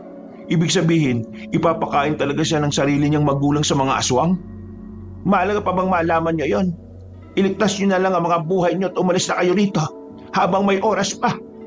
Hindi po. Ililigtas ko po yung batang yun. Hindi na nga ako nakapagpigil pa pero nagulat ako nang bigla akong hawakan ni Elijah at Janice sa magkabilang balikat. Hindi sila nagsalita pero habang umiiling sila pareho ay kita ko sa mga mata nila ang pinaghalong lungkot at takot. Pumikit ako at ikinalma ang aking sarili para makapag-isip-isip. Hanggang sa makarinig na kami ng nakakakilabot na ingay malapit kay Gistoni at sa nanay niya. Dahil dito ay lalong nagkakakawag at nagmamakaawa ang walang kalaban-laban na batang lalaki. Sinubukan ko ulit lumapit pero mas sumigpit din ang kapit sa akin ni na Elijah at Janice.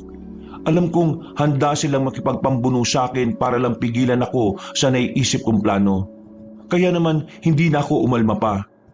Tama rin naman kasi ang sinabi ni Aling Ivera na unahin na namin iligtas ang sarili namin. Nang aalis na kami ay biglang nagdatingan ng mga tao. Pero alam kong hindi sila ordinaryong tao dahil nagsimula ng kumulo ang mga suot naming kwintas na panghudyat. Napahinto kami sa isang gilid at nagtagong apat. Mula roon ay pinagmasdan namin kung ano ang kahihinatnan ni Gistoni. Iyak pa rin siya ng iyak at halos mapaos na siya. Tingin ko nga po kabanong ay napaihi na siya sa salawal dahil sa pagkagimbal. Maya-maya pa, lumapit sa kanya ang matandang lalaki. Napansin ko ang ekspresyon sa mukha ni Aling Ivera na tila natatakot na makita ang nasabing lalaki. Ganon din ang mukha ng nanay ni Gistoni, lalo na ang nasabing batang lalaki. Maya-maya pa ay mas lalo kami nagulat nang makita kung ano ang hawak ng nasabing malaking lalaki. Napansin kong natutop ni Aling Ivera ang bibig niya para pigilan ang sarili na makagawa ng ingay. Pagbaling ko sa kanya ay umiiyak na siya ng tahimik. Dahil doon ay napalingon ako ulit sa malaking lalaki. At doon na nga nanlaki ang mga mata ko dahil ang hawak-hawak pala nito ay ulo ng tao. Ulo mismo ni Kuya Ros. Kitang-kita namin yon dahil tiyempo na lumitaw ang bilog na buwan pagkatapos ng masamang panahon kanina. Dilat pa ang mga mata ng kaawa-awang lalaki. At binalandra lang yon ng malaking tao sa harapan mismo ni Gistoni na takot pa rin. Pinuno, parang awa niyo na po. Hindi na po ako uulit. Huwag niyo po akong papatayin. Hinawakan na siya sa ulo ng malaking lalaki. Ang nanay naman ng batang lalaki na natili lang na nakayukod na tila ayaw din makita ang kahinatnan ng sarili niyang anak. Kami naman sa pwesto namin ay patuloy lang din sa pananahimik. Kahit ang totoo ay takot na kami. Ayaw ko nga sanang makita ang mga nangyayari pero hindi naman kami makaalis sa lugar dahil napapalibutan na yon ng mga aswang na nag-anyo pang tao. Nagkakakawag si Gistoni pero helpless siya kabanong dahil nakatali ang mga kamay at mga paa niya. Tanging pag-iyak at pagmamakaawa lang ang kaya niyang gawin sa mga oras na yon. Kami naman ay pag-antabay lang sa mangyayari.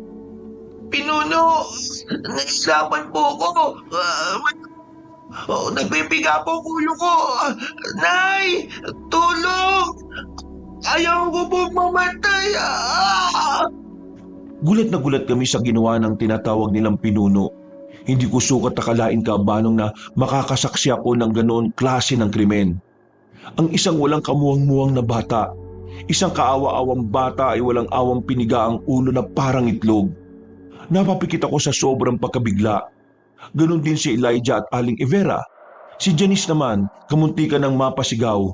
Mabuti na lang ay natakpang kaagad ng boyfriend niya ang bibig niya. Nanatili kaming nasa pwesto habang pinagmamasdan ng kaawa-awang sinapit ni Gestoni. Feeling ko tuloy ay kasalanan ko na naman ang nangyari sa bata.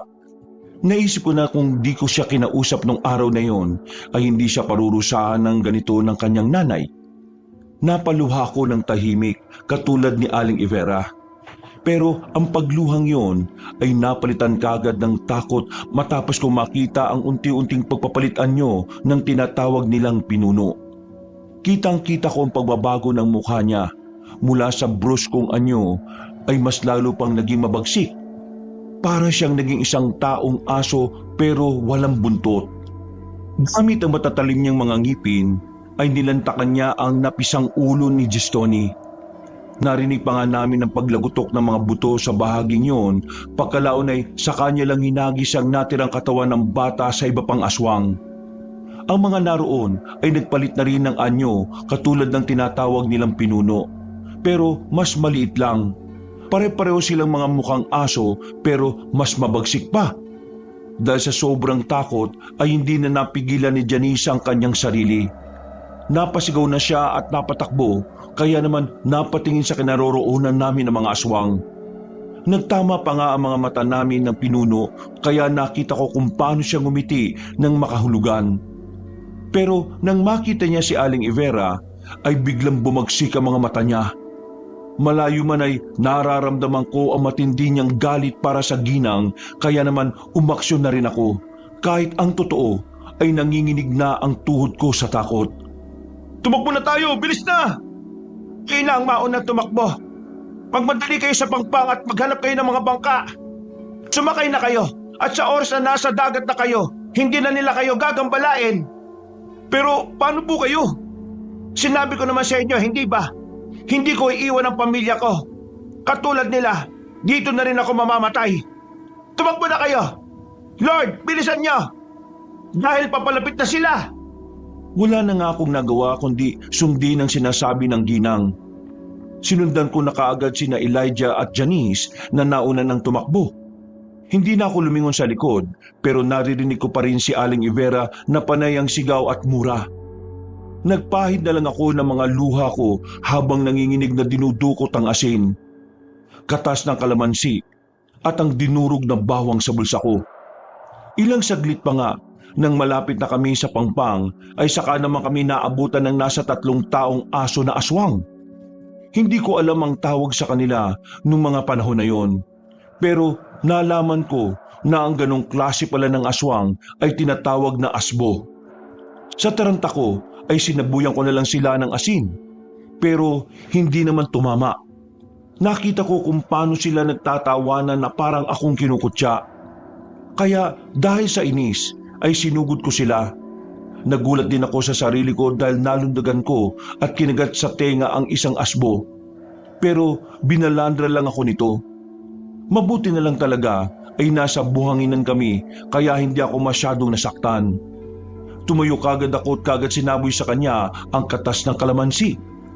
Tumama ito sa mga mata ng aswang kaya nagsusumigaw yon habang umaatras.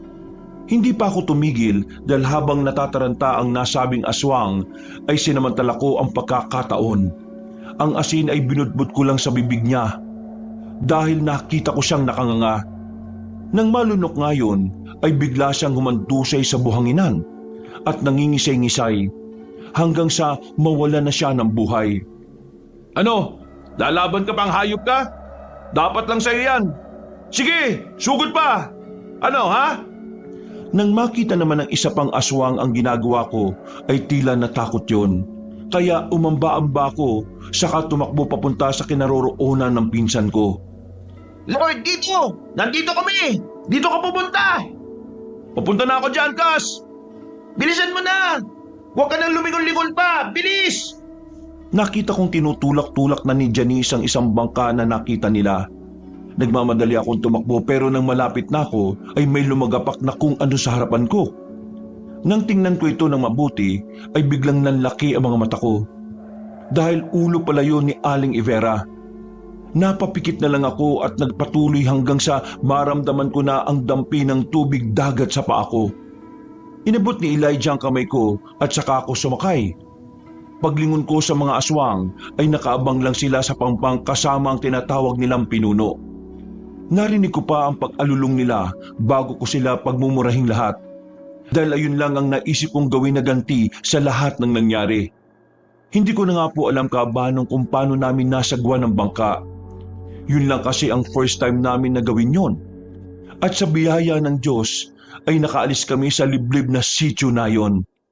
Ligtas na tayo, Kas. Hindi ko alam, Elijah. Hindi ko talaga alam. Ligtas na nga talaga tayo. Wala na nga tayo sa sitio na yon. Nandito na tayo sa laot, oh. Hindi na nila tayo mahahabol. Tama, hindi na nila tayo mahahabol pa. Salamat sa Diyos. Salamat talaga, Kas. Salamat, Janice. Salamat at buhay kayo. Salamat at buhay tayo. Diyos ko po, gusto ko nang umuwi. Makakauwi na tayo lahat. Nagkayakapan na lang kaming tatlo habang nag-iiyakan. Hanggang sa tuluyan ng makalayo ang bangka namin sa isla. Pagdating namin sa kabila, maagang maaga ay sinabi kagad namin ang lahat sa kinauukulan doon. Pero pinagtawanan lang kami. Doon ko na naisip na hindi mabibigyan ng hustisya ang mga nangyari. Unfortunately kabanong, umuwi akong talunan. Hindi kasi pinaniwalaan ni Mr. Valdez ang mga statement ko. Ginawa ko raw katatawanan ng project. Hindi naman ako naggalit o nagpaliwanag pa dahil expected ko nang hindi siya maniniwala. Nagsorry rin ako kay Miss Pam at nag-resign na kagad pagkatapos ng insidenteng yon. Pero sa biyaya pa rin ng Diyos ay nakahanap ako ng isang trabaho sa isang publishing house at isa sa pinaghuhugutan ko sa paggawa ng horror story ay ang karanasan ko. Ang totoo po niyan ay marami pa rin akong tanong hanggang sa mga oras na ito. Unang-una na ay ang misteryosang matandang babae na pinangalanan ko na nga lang Manang D. Dahil hanggang ngayon ay hindi ko pa rin siya nakikilala. Ngayon kabanong ay may asawa na ako at isang anak. At nasa akin pa rin ang binigay ni Lolo Tikoy. Minsan ay iniisip ko na inumin na ito para mabalik na ang third eye ko. Pero parang may pumipigil pa rin sa akin. Wala na akong balita sa nasabing isla, pero pinangako ko sa sarili ko na di na ako babalik doon. Ito po ang aking kwento kabanong, mga kayanggaw at kabangers. Nawa po ay nagustuhan ninyo. Palagi pong mag-ingat ang bawat isa sa atin at huwag na huwag kakalimutan dumulog sa Panginoon. Dahil ang pinakamabisang sandata sa lahat ng gawa ng kaaway, mapaaswang man, engkanto, mangkukulam o anumang klase ng kampo ng kadiliman ay ang panalangin at pananalig ng totoo sa Diyos na buhay. Ako po uli si Lord at ito po ang aking kwento. Mga kabangers, mga kayanggaw, maraming salamat po si Kabanong po uli ito. Thank you po sa pagsubaybay nyo sa bagong kwento natin. Ako po'y naglalambing sa inyo na sana po'y mabisita nyo rin yung dalawa pa nating channel. Ang Pamela Clamil channel kung saan nagnanarate po ako bilang si Lolo Pael at bilang ako rin po as Kabanong. At sana idalawan nyo rin po yung bagong channel natin, ang Kabanong version 2.0 kung saan meron pong moving images na doon. So meron na po kayo mapapanood habang pwedeng nakikinig rin po kayo sa ating narration na meron na pong music and effects. Kaya mas maganda po yun. Sana po'y mabisita nyo at makapag-subscribe kayo para makasama po kayo sa first 100,000 subscriber ng channel na yon. Ilalagay po namin sa pin comment ang link ng mga nasabing channel para madali nyo pong mahanap. Hanggang sa susunod na kwento, wakas!